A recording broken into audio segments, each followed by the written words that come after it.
Thanks for clicking on the video, guys. Here is the first part of this video, the cold start on our 2019 Silverado after it has been sitting now for about a month. Two dual straight pipes, 3-inch out to quad tips that are 3-inch as well, and a Pulsar LT with a cold air inductions. You can see right here on the sweat. So here we go. Lock button, remote start.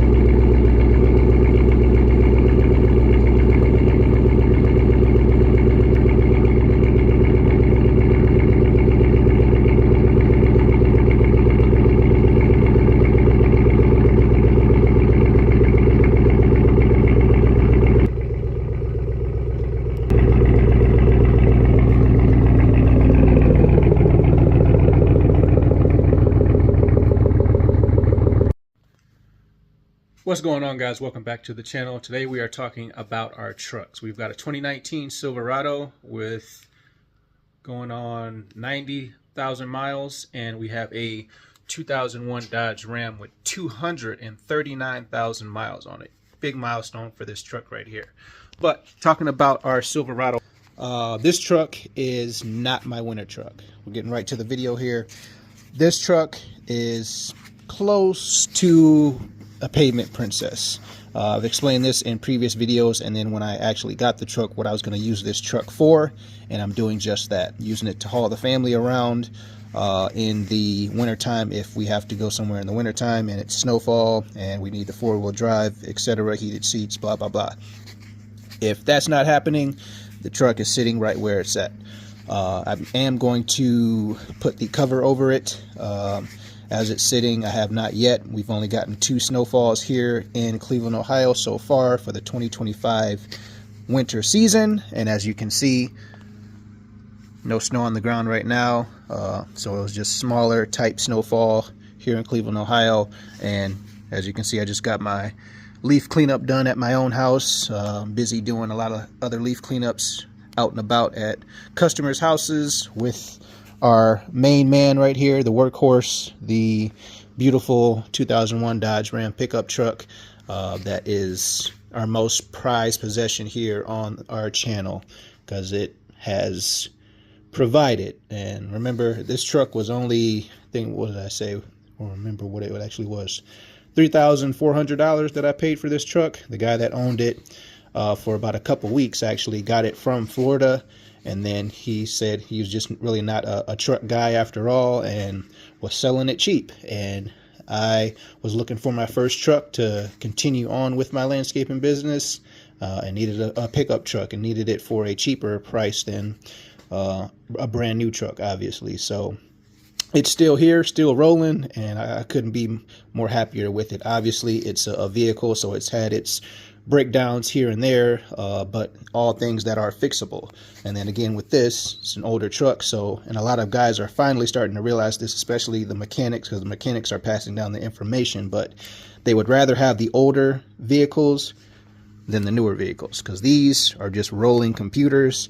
These you can actually work on without throwing codes. You go to do something, you fix it, you stick your key back in there, turn over the engine, and you drive.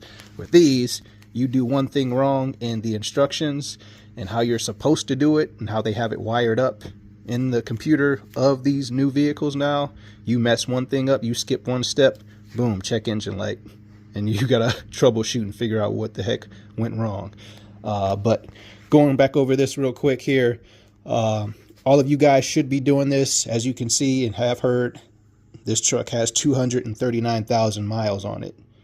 And as you can see, you don't see a bunch of rust. There's not a bunch of rusted out stuff.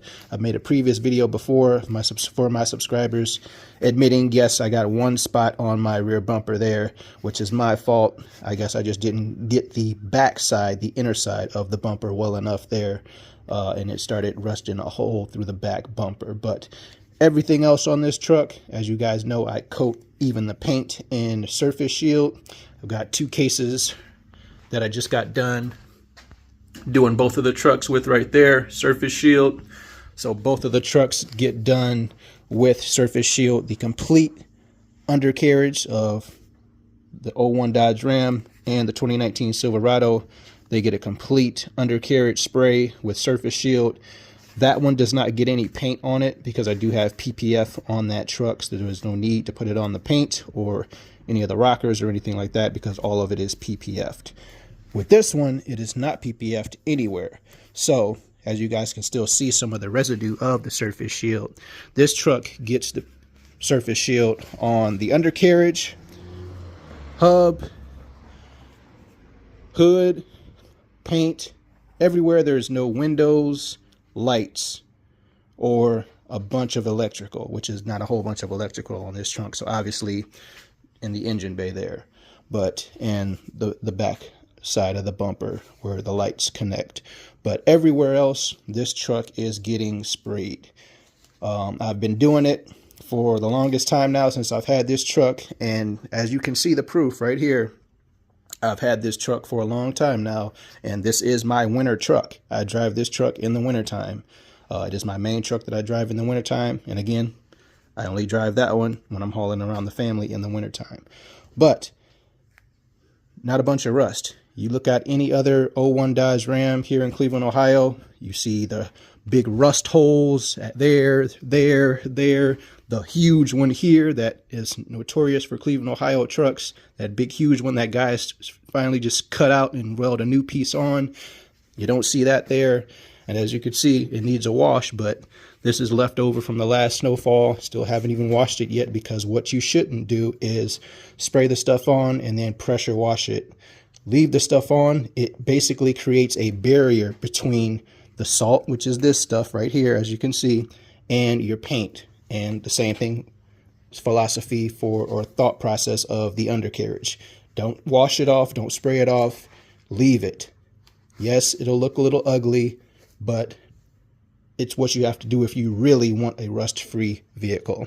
And prime example right here, 239,000 miles, you don't see a bunch of rust on it. So back to the 2019 Silverado here. I have not started this truck in about 4 weeks, almost a month actually. So I'm going to get you guys a cold start here in a second, and then I've actually got to go get an oil change in this and winterize it. So that's the reason for the oil change, and we're going to be putting fuel stabilizer in it and some seafoam in it just to get that going through and cleaning out some stuff. I've already had seafoam put in it in the gas tank and in the oil there, so that all of that was doing its cleaning the last time I drove it. It is now time to drive it for a couple miles here and then go get the oil changed. So I'm going to get the oil all hot and then change the oil in this truck. So we got some fresh oil sitting in it for the winter time. You don't want to leave your old oil sitting in there for that long of period of time, and you don't want to leave the gas sitting in there without stabilizer in it for a long period of time.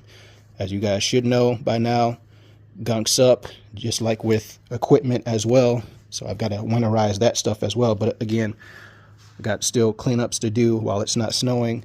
So that stuff has not gotten winterized yet, but the truck will be. So fuel stabilizer will go in the fuel, oil will be changed, cover will go on, and this thing will be sitting for a little while. We'll pump up our tires a little bit above the norm, just so that when it's sitting, if we lose any air pressure there, it'll still be good and we won't have any flat tires or anything like that. Might get a wash beforehand before the cover goes on it, but other than that, last thing here to note with the 2019 Silverado, I've made a few videos about this truck being very loud in the morning time and at night time. I don't have to worry about it fully in the winter anymore because, again, this is our winter vehicle. But when I got to haul the family around, so say like Thanksgiving or Christmas, and we're taking the truck, I've got to have it quiet on the startups, because this thing on cold starts is just monstrously thundering in the ground. You can feel it in your chest loud. So I made a video for you, a couple videos for you guys about what to do to quiet down your cold starts on your vehicles. So you put this is basically just a pool noodle hole in it. I've explained the significance of leaving the hole exposed, and then wrapping microfiber towels around the pool noodle and taping it up. And the reason why you want to tape it in a candy cane shape or pattern like I have here is so that the actual microfiber towel can fill up the volume of our 3-inch tips there, so that it can do and serve its purpose, which is muffling the extremely loud cold start and sound.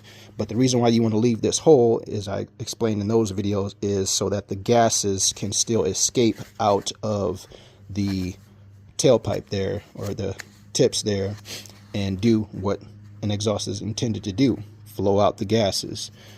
So that is pretty much it, guys. I am going to get started on driving the truck, getting all the fluids warmed, the oil, draining that out, putting new oil in, stabilizer, and the fuel, running it for a little bit longer so the fuel stabilizer has a chance to get inside the actual tank and hoses and lines there. And we should be good to go with the 2019 Silverado for the 2025 winter season. So that is pretty much it. Thank you guys for clicking on the video. If you watched it all the way through, I appreciate that. I really do.